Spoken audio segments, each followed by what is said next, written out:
pages. And so many questions, like what did George Bush know, and when did he know it?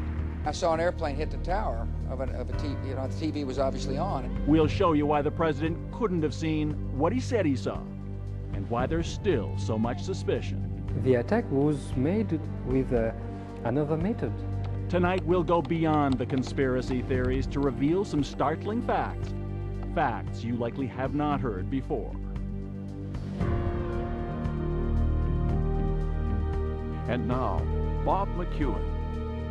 Welcome to a new season of The Fifth Estate, and to some old questions that just won't go away. This week, a high-level U.S. investigation into 9/11 threatened to take the White House to court to find out what it knew before the terror attacks. Secrecy still runs that deep.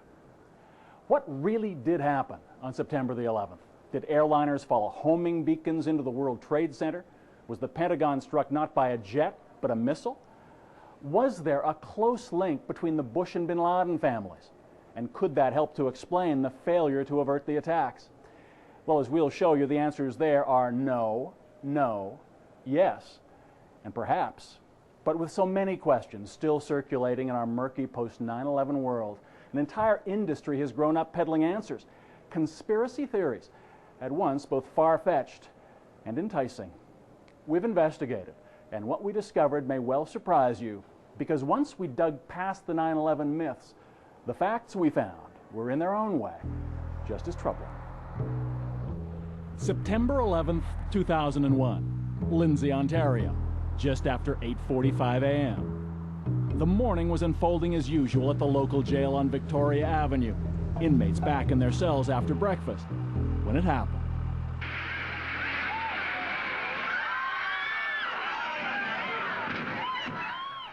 One of the prisoners in Lindsay that day was a man named Delmart Vreeland, called Mike.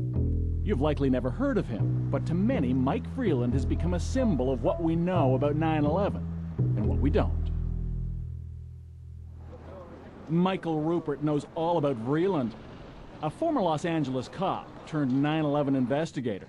On his website, Rupert pulls together information from every corner of the internet that he claims proves the official versions of the tragic events of September 11th are blatantly false. They don't stand the slightest sniff test, scratch, from anybody who's a trained investigator who's willing to set aside their emotions and just look at the evidence. 9/11 was not an intelligence failure. 9/11 was an intelligence success. It was supposed to happen. And Rupert says Delmart Mike Vreeland is a key to all of it. So who exactly was that mystery inmate at the Lindsay jail? Well, here's what we know for sure. Mike Vreeland was an American awaiting a trial here in Toronto for credit card fraud. The police said he had a criminal record more than 20 pages long in the U.S. Vreeland himself said that was just a cover story to disguise what he really was, an American spy working for the Pentagon. But here's where it gets interesting. According to Vreeland, about a month before September the 11th, he tried to warn Canadian and American authorities something terrible was going to happen. When no one listened to him, he says he gave his jail guards a sheet of paper, which was sealed and kept unopened until long after 9/11.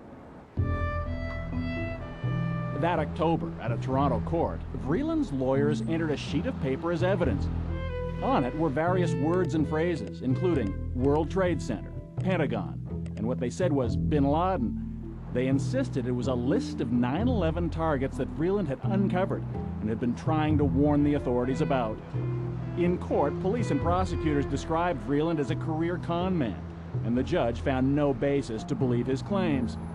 We can't ask him about any of it because Vreeland jumped bail and disappeared.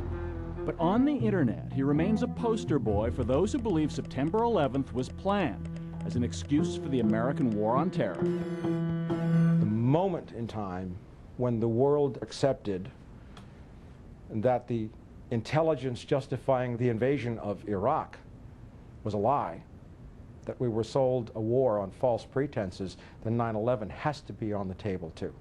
Clearly the United States government could have prevented the attacks, and the United States government held the door open and allowed those attacks to happen. That seems to be the common denominator of most 9/11 conspiracy theories. that somehow the U.S. government knew those attacks were coming, yet let them take place anyway.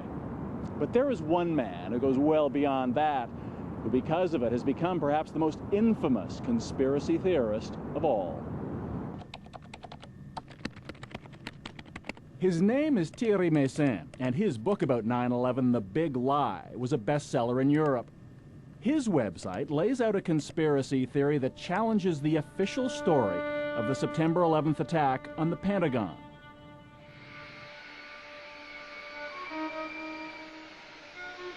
What we've been told, of course, is that about half an hour after the first two planes crashed into the Twin Towers in New York, a third hijacked aircraft, American Airlines Flight 77, hit the U.S. Defense Headquarters in Washington, killing everyone on board and 125 on the ground. Thierry Meyssan isn't an engineer, but he says he took one look at the smoldering ruins and knew the official story was impossible. According to the official version, a big plane with 38 meters large and 12 meters high enter in a small door like that into the Pentagon and disappeared. That's obviously stupid. The attack was made with another method. What other method of attack, you might well ask? Given the size of the hole in the Pentagon and the lack of large pieces of debris, Meyssan concludes the impact could only have been caused by something much smaller than a 767, like a surface-to-air missile. And who could have been behind that?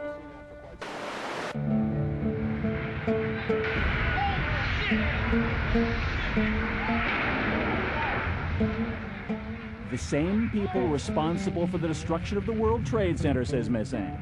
President George W. Bush and U.S. officials. Are you saying you believe George Bush knew about this beforehand? What I think is that George Bush knew a very small part of the problem. But you know what? If he knew one part before, yes, you're saying he knows it all now. And you're saying... Yes, of course. So you're talking about mass murder. You're accusing him of being a heinous criminal. No. When Mr. Bush decided to make bombardments in Iraq, how many people he kills? What is the difference? While there was a lot of general intelligence at the time about the possibility of a terrorist attack on American soil, before we go any further, let's be perfectly clear about one thing. We have found no credible evidence that the U.S. government was involved in or had specific advanced knowledge of exactly what would happen on September the 11th. And let's face it, most conspiracy theories pretty much seem like a waste of time, either because they depend on questionable characters like Mike Vreeland or revolve around wild accusations like those of Thierry Meyssan. By the way, we've reviewed Meyssan's theories with aviation experts who tell us, in their opinion, the official stories of what happened at the Pentagon and World Trade Center are consistent with the known facts of both crash scenes. But there's something else to consider here. Because conspiracy theories, as implausible, even offensive as they may seem, are almost always based, at least in part, on legitimate questions. Questions that have remained unanswered since September 11th. You can find them on the internet too. And these days, it's not only those on the fringe who are asking. For example, it's difficult to understand why, in what is some of the most heavily defended airspace in the world, it took almost 30 minutes to scramble jet fighters to protect the U.S. Capitol. Too late to prevent American Flight 77 from slamming into the Pentagon. The military's explained that's simply how long it took for the order to be given. And you don't have to be a conspiracy theorist to wonder exactly what President George W. Bush knew about the attack, and when he knew it. According to the official White House version, it was at this moment in a Florida classroom that Bush learned the second plane had hit the World Trade Center and that the U.S. was under attack. But here's what George Bush himself said almost 3 months later when asked about September 11th. Was sitting outside the classroom waiting to go in, and I saw an airplane hit the tower of a TV. You know, the TV was obviously on, and I used to fly myself, and I said, well, there's one terrible pilot. And it said it must have been a horrible accident. But I was whisked off there. I didn't have much time to think about it. Now, wait a minute. George Bush was told about the second plane while he was inside the classroom. So you just heard him describe seeing the first plane crash on television that day. But that's impossible. No one saw the first plane crash on TV on September the 11th because the videotape of it didn't surface until the next day. So how could George Bush have seen what he said he saw? Of course, there's always the possibility the president simply misspoke. He has been known to do that. But that's precisely the point. It's that kind of inconsistency, especially on the most thoroughly documented day in history, on which conspiracy theories are built. And as we'll soon show you, there's a lot about what happened before and after September 11th that demands a closer look. When we come back, conspiracy or coincidence? The long, tangled history of the Bush family and the elite of Saudi Arabia. Seems like a very nice reunion with friends. Very pleased to be here. And the young George Bush goes into the oil business, backed by some rich and powerful friends of his own. Do you have any knowledge of how much money the Saudis put in? Well, he told me it was in excess of, $1 million. And George W. Bush would have been aware of that? Oh, absolutely.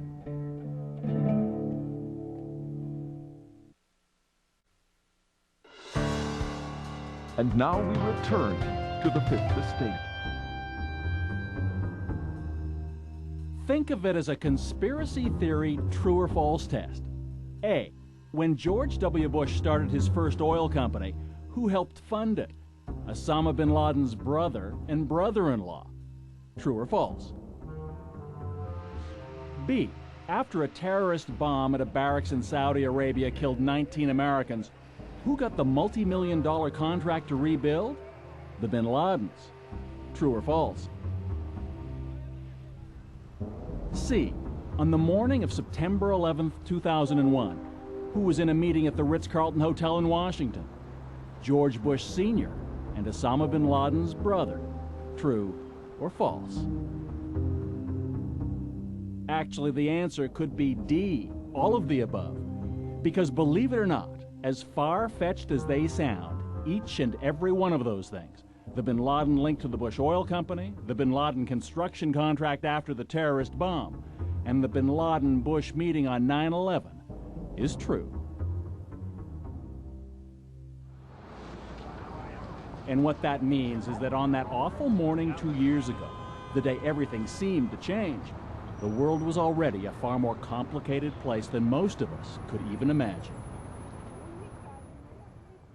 In order to truly understand what happened on September the 11th and the close relationship between the Bushes, the bin Ladens, and the rest of the Saudi elite, you have to go back about 25 years and south a couple of thousand kilometers to Houston, Texas, where in the mid-1970s, George W. Bush was a young man just trying to learn the ropes in his family's two businesses, politics and oil. The Bushes were a pillar of Houston society. George Sr. struck it rich in oil, became a congressman, then director of the Central Intelligence Agency, where it's said he first won the friendship of the Saudi royal family by arranging CIA training for their palace guards. And George Jr. was trying to follow in his father's footsteps. A Harvard business grad, he dabbled in politics and the Texas Air National Guard. And it was about the same time that a man named Bill White, a former fighter pilot with a Harvard MBA himself, was recruited to work in Houston with someone with business and personal connections to both George Bushes. His name was Jim Bath.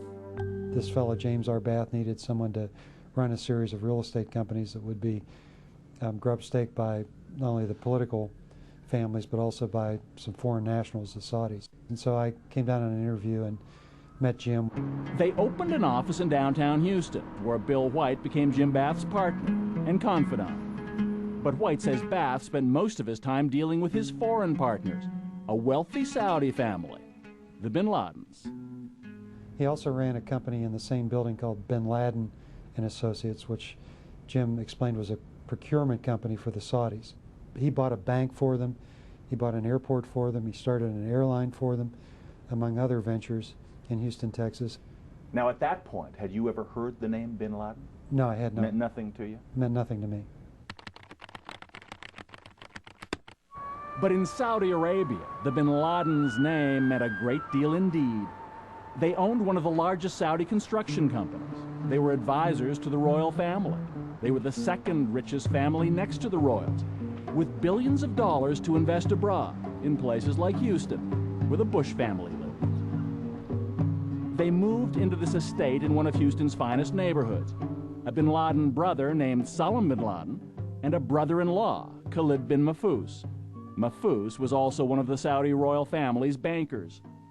So, is it fair to say that when the Bin Laden group establishes an office in Houston, the presence of the Bush family at that point had a lot to do with it? Oh, absolutely. I think that was essential, the essential element. I don't think any of those dollars would have come into the United States or any of those assets been purchased had not there been this quid pro quo relationship with the Bush family. While the Bin Ladens built their ties to Texas, back home in Saudi Arabia they were making another kind of foreign investment. In 1979, the Soviet Union occupied Afghanistan. The Saudi royal family wanted to build a Muslim army known as the Mujahideen to defend Islam and force the Russians out. They turned to their trusted advisors, the Bin Ladens, who offered up a lanky 21-year-old named Osama. The man who personally chose Osama bin Laden to build that army would also become his mentor, Saudi Prince Turki Al Faisal. Last year on British television, he reminisced about the young bin Laden. In those days, he was a young man who had committed himself to helping the Afghan Mujahideen liberate themselves from the Soviet occupation of Afghanistan. And he was doing a lot of good. He was bringing support and aid to the Mujahideen. Meanwhile, back in Houston, the Bush family was also on the move. George Sr. was about to become vice president, and his son made a career decision too. By the late 70s, George W. Bush was setting out on his own. He established an oil exploration company that he called Arbusto, a Spanish word that loosely translated means bush. But before Arbusto could find oil, it needed to find some money, operating capital. And apparently George Bush knew where to look. Well, Bath had told me that he had used Saudi money to fund George Bush Jr.'s foray into the energy business. This is the Arbusto Corporation? Yes, the Arbusto partnerships. As Bath's partner, Bill White, says he had access to information about the financial dealings between the Bin Laden family and George W. Bush.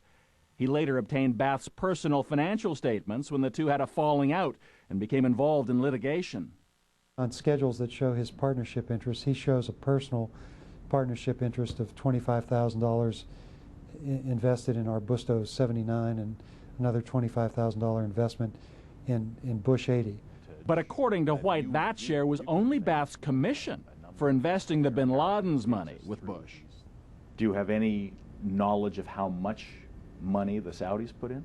Well, he told me it was in excess of, $1 million. So there's no question in your mind whatsoever that whatever went into George W. Bush's companies from Jim Bath was money from the Saudis. 100% of it was Saudi money. And George W. Bush would have been aware of that? Oh, absolutely. But that wasn't all. A few years later, another oil company in which George W. Bush was involved needed cash. It got a reported $25 million, again, thanks in part to Bush's old Houston neighbor, Khalid bin Mahfouz, Osama bin Laden's brother-in-law. And it wasn't only George Bush the son who benefited. The Bin Ladens did business with the Houston bank where George Bush Sr. was on the board.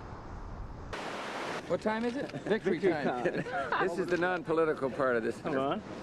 And businessman Bill White says whether Bush Sr. knew it or not, the Bin Ladens were also generous with him when he ran for president in 1988, allegedly finding a way around the U.S. ban on foreign campaign contributions. My understanding from Bath was that they were making campaign contributions by taking briefcases full of cash to the law firms. They would give the cash to the lawyers, and then each of the lawyers in turn would make a $100,000 campaign contribution to Bush. Which would presumably be against electoral law in the U.S. Well, it is against the law, but it's obviously covered by virtue of the attorneys making the contributions. And when George Bush Sr. became president, as with George W. more than a decade later, the Saudis occupied a special place at the White House, the Oval Office always open to one man, Saudi Arabia's ambassador, Prince Bandar. He's got instant access. He calls them up, says, I'm coming over. He's got instant access to the CIA, anybody he wants. He can summon people. He can call anybody up at home at any time, which most ambassadors in Washington cannot do. Robert Baer served with the CIA for 21 years and spent much of that time in the Middle East. What is the George W. Bush calls Bandar? Bandar Bush? Bandar Bush, yeah, he calls him Bandar Bush. You know, that's fine. Bandar's a great ambassador. It works great until you turn a blind eye, until you believe everything Bandar says. Baer believes that Bandar's position is symptomatic of the blind self-interest on both sides. That's the Saudi-American relationship's fatal flaw. As you'll see when we come back, it's a lesson George W. Bush and his administration wouldn't learn until it was much too late. Had Saudi Arabia been acting as one might expect a true ally and friend to act, could they have told the U.S. all they needed to know about the real threat posed by bin Laden? They knew everything. They were the source of fundings that went to buy arms, to buy bombs through their charities. And those charities in Saudi Arabia are all controlled by the government to some extent.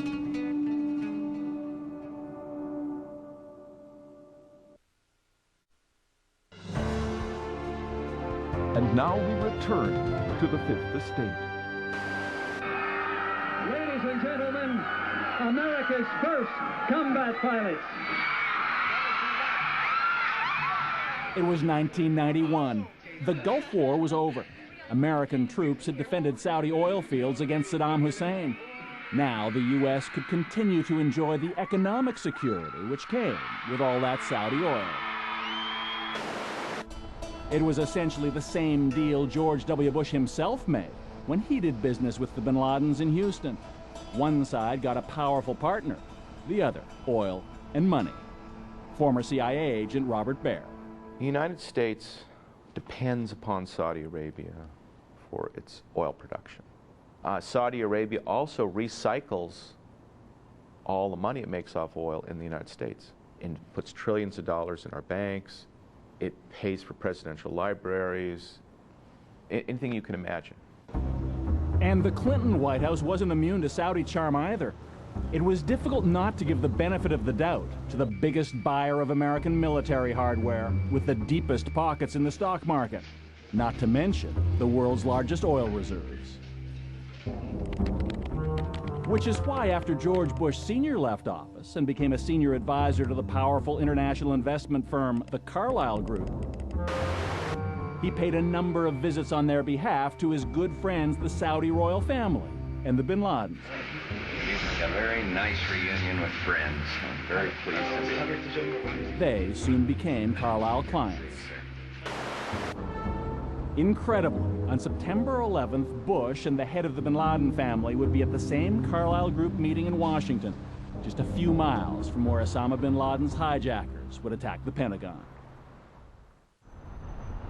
As the 90s unfolded, there was much the U.S. administration didn't know about bin Laden, who was about to become America's nightmare because he saw the presence of U.S. troops on the holy sands of Saudi Arabia as a sacrilege.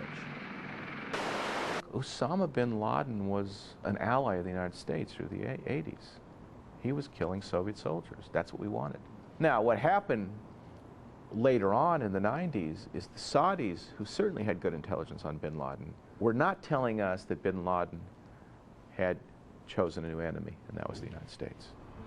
And the Saudis left something else out, something they've tried to hide to this day, that they kept paying Osama bin Laden after his war with the Soviets ended and his terror campaign against the U.S. began.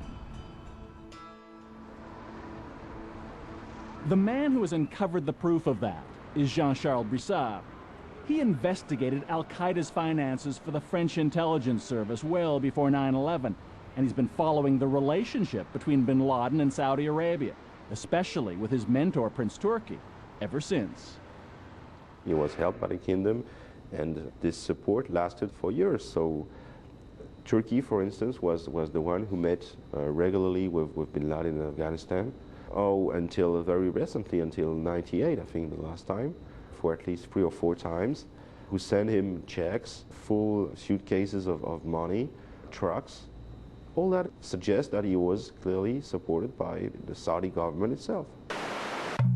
Broussard says though bin Laden despised the royal family, he secretly agreed to set that hostility aside in exchange for continuing financial support. In other words, protection money. The Saudis deny it ever happened. But according to investigator Jean-Charles Broussard, French intelligence reports confirm that a meeting did indeed take place in Paris in 1996. Osama bin Laden himself didn't come, but a senior representative did. Also in attendance, bin Laden's old mentor, Saudi Prince Turki, a bin Laden family member, and a number of bankers. The result? The Saudis promised to keep paying bin Laden, as long as he promised to keep ignoring them. According to Broussard, one of those who came to this Paris hotel for that meeting was none other than bin Laden's brother-in-law, Khalid bin Mahfouz, the same man who once financially supported George W. Bush, now negotiating payoffs to Osama bin Laden. And support came from the bin Laden family as well. They publicly proclaimed they'd disowned Osama, but privately, Broussard says, they sent him equipment and money. A company like the Saudi bin Laden Group is providing all the tools to Osama bin Laden to build a road or an airport in Sudan. Yes, they're clearly financial backers of Osama bin Laden, yeah. So how much in all did the Saudis contribute to Al-Qaeda? Estimates are that before 9/11, bin Laden spent about $50 million a year, the vast majority of it from Saudi Arabia. What exactly is that? That's one of the documents that were recently seized by our team in Afghanistan, signed by Mullah From Omar. Bosnia to the Sudan and Afghanistan, Jean-Charles Broussard has discovered an Al-Qaeda paper trail that he says proves what the Saudis are still denying. This leads you to believe it's $2 million, which originates where? Oh, he stated that it originates from the head that is provided by Saudi Arabia. Millions in Saudi foreign aid diverted to Al-Qaeda. Financial support for terrorist training camps in Afghanistan like this one. Camps run with money, funneled through a Saudi charity, funded, managed, and supervised by royal family members. They knew everything. They were the source of fundings that went to buy arms, to buy bombs through their charities. And those charities in Saudi Arabia are all controlled by the government to some extent. Knowing the way he felt about the U.S., knowing he had declared war essentially on all Americans, would they not also have known that by giving him money they were funding, ultimately, attacks against the U.S.? Don't you think that the interests of Saudi Arabia, from its perspective, is more important than U.S. interests of the U.S.? That's what we experienced. That's what we've seen in the past. Not only did the Saudis not want to tell the Americans about their deal with bin Laden, it seems the U.S. didn't want to hear, despite the decade's increasing terror attacks against Americans abroad. 1995, a bomb in Saudi Arabia kills 5 U.S. soldiers. 1996, 19 American servicemen die in another Saudi bombing at the U.S. military's Khobar Towers barracks. 1998, more than 200 perish when truck bombs devastate 2 U.S. embassies in Africa. 2000, an explosion tears apart the USS Cole. 17 American sailors are killed. Though Osama bin Laden was obviously responsible for the majority of those deaths, U.S. intelligence effectively ignored the place that was his recruitment hotbed. The U.S. attitude remained, hear, see, and speak no evil. Even though there had been the bombings in 95, 96, 98, and 2000, all involving Saudis, no one asked for a national intelligence estimate if Saudi Arabia is a new terrorist state. Is it fair to say financial and political interests, in one way or other, led to 9/11, Afghanistan, and Iraq? Absolutely. Financial interests were predominant in Washington. They led to a turning a blind eye to what was happening in Saudi Arabia and Afghanistan, and contributed to 9/11. But it doesn't have to be a conspiracy. This is where people will nail you if you say it's a conspiracy. It's not. It's a conspiracy of silence. We're just not going to talk about it. When we come back, what they still don't want to talk about: how American law enforcement might have discovered and disrupted the 9/11 attacks. The agent in San Diego testified to you that he believed if he'd known, he could have stopped September 11th. He believes he would have. I mean, no one can ever say for sure we would have stopped it, but he believes he would have had a very good chance.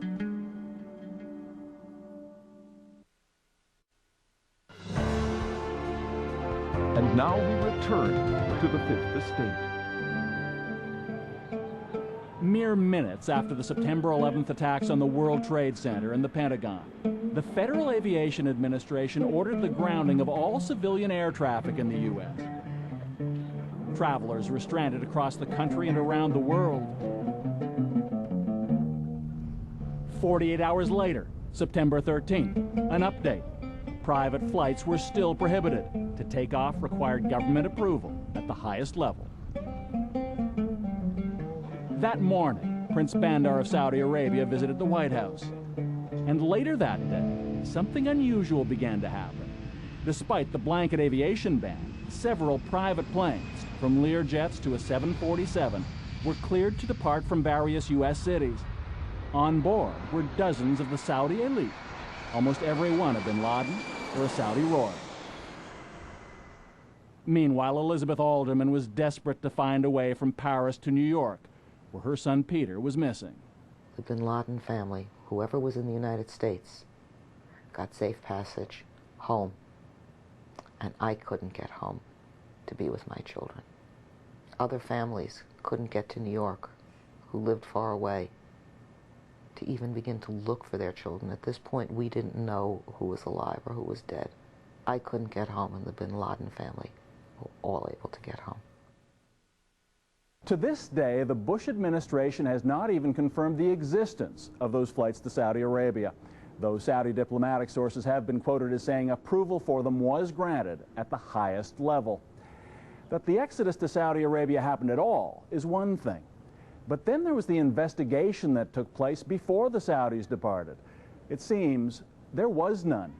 The biggest crime in American history, orchestrated by Osama bin Laden with funds from the bin Laden and Saudi royal families, plane loads of whom were given special dispensation to leave the U.S. almost immediately afterwards, essentially with no interviews to determine what they might know. No, they just got up and left. The FBI is not been allowed to put Saudis on a terrorism list up until September 11th. They were not allowed to ask these people any questions. The President of the United States. The next week, George W. Bush finally threw down the gauntlet on global terror, or so it seemed. Every nation in every region now has a decision to make. Either you are with us or you are with the terrorists.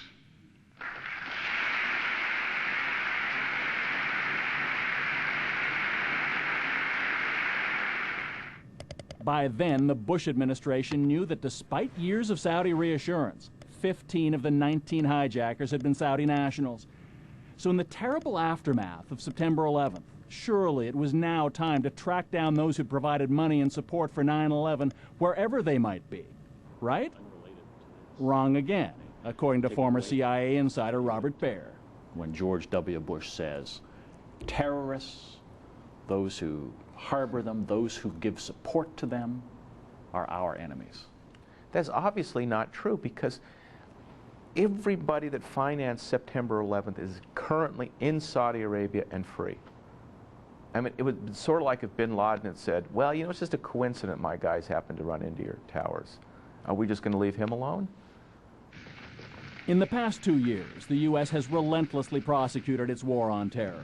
first invading Afghanistan, which unquestionably harbored and supported al-Qaeda, then occupying Iraq, which had virtually nothing to do with Osama bin Laden.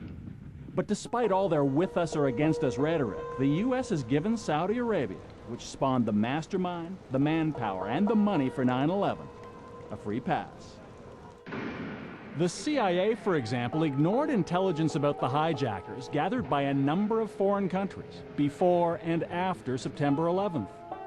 The Fifth Estate has obtained documents like these phone records from German intelligence showing calls made by key members of the 9/11 plot to Saudi Arabia that the Americans chose not to pursue. And nowhere was that attitude more obvious than in the report of the congressional investigation into the September 11th attacks. The community made mistakes prior to September 11th. And the hearings on Capitol Hill began several months after 9/11. They were to be the definitive inquiry into what happened and why, focusing on what U.S. intelligence agencies knew or should have known. Eleanor Hill was the committee's chief investigator. In the fall of 1998, the intelligence community received information concerning a bin Laden plot involving aircraft. The much-anticipated report was more than 800 pages long. But since it was released this past summer, most of the attention has focused on 28 of those pages. One chapter that is almost completely redacted, ordered classified by the White House, and blacked out to the public. And because they're classified, I can't tell you what's in those pages. I can tell you that the chapter deals with information that our committees found in FBI and CIA files that was very disturbing. It had to do with sources of foreign support for the hijackers, or alleged sources of foreign support for the hijackers. Yeah. Now, I know it is believed and has been reported that many of those 27 or 28 redacted pages deal with the Saudi relationship to the hijackers, but... That's what the press has said. I haven't said that. In fact, others familiar with those 28 blacked out pages confirm that much of the secret material about foreign support for the 9/11 hijackers does indeed deal with Saudi Arabia. What's more, some of the classified material also appears in unclassified areas of the report. In other words, if you know where to look, there's more than enough there to reveal exactly what it is the Bush administration would prefer the public doesn't know. So Eleanor Hill could tell us the story of a Saudi government employee based in California, a man named Omar al-Bayoumi. According to the report, at least one, the FBI's best source in San Diego, suggested Bayoumi may be a Saudi intelligence officer. You can then say that Mr. Bayoumi, according to the report, did certainly help and assist the hijackers, at least two of them. Those two 9/11 hijackers were Khalid al-Mihdhar and Nawaf al-Hazmi. They were Saudis too, and reportedly the first of the 19 hijackers to enter the U.S. Guess who was there to meet them? Basically, Mr. Bayoumi had significant contacts with Mihdhar and Hazmi in California. He put down the deposit for them on their apartment there. He threw a party for them. Helped them enroll in flight school. Enroll, and he tasked another individual to act as their translator, help them enroll in flight schools. Not only does the congressional report detail the Saudi support for those two hijackers, it also reveals how much American intelligence already knew about them by the time they got to San Diego. They'd been under surveillance at a high-level al-Qaeda meeting abroad, where U.S. agents certainly suspected they were planning future terror attacks. The CIA knew their names, birth dates, passport numbers. They knew one of them had a U.S. entry visa, which likely meant they'd planned to travel there. But despite it all, the CIA somehow neglected to warn other U.S. agencies about them, which meant that al-Mihdhar and al-Hazmi were able to enter the country without a problem and settle in San Diego, even amazingly renew their U.S. visas so they could stay legally until they played their part on September the 11th. Congressional investigator Eleanor Hill says it was perhaps the single most crucial intelligence failure before 9/11. Had the FBI been told that and been aware of that back in January 2000, things may have been very different. We had the FBI agent from San Diego who handled that informant testify in our closed hearing that he believes that had he had that information from the CIA, he would have been able to stop this, because he believes he would have had what he called a full court press in terms of investigation on Mihdhar and Hazmi while they were living in San Diego. But in fact, it wasn't until August 2001 that the two Saudis in San Diego were finally put on the U.S. watch list. By then, it was tragically too late. 3 weeks afterwards, they crashed American Airlines Flight 77 into the Pentagon. He was terrific. He was terrific. He really knew how to enjoy his life. And he made the people around him enjoy their lives more. Elizabeth Alderman lost her son at the World Trade Center. Now she's among 4,000 Americans and Canadians who filed a $1 trillion lawsuit against defendants that include Saudi charities, members of the royal family, and bin Ladens. The suit claims that by funding Osama bin Laden, they were just as responsible for the 9/11 tragedy as the hijackers. If this will cost the Saudis enough money, I think maybe they will think twice before they will sponsor terrorism again.